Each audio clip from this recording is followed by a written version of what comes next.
Hello guys!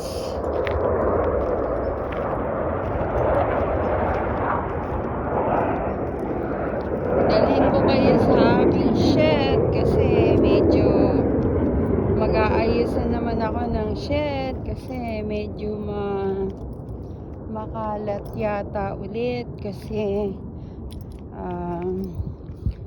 alam nyo na pag may ginagawa ang mga asawa, may kinukuha ganito ganyan, medyo nagkakalat, 'di ba?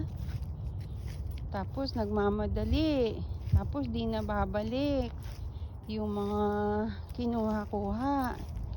Kaya tignan ko yung shed, ayusin ko yung mga baka makalat na doon.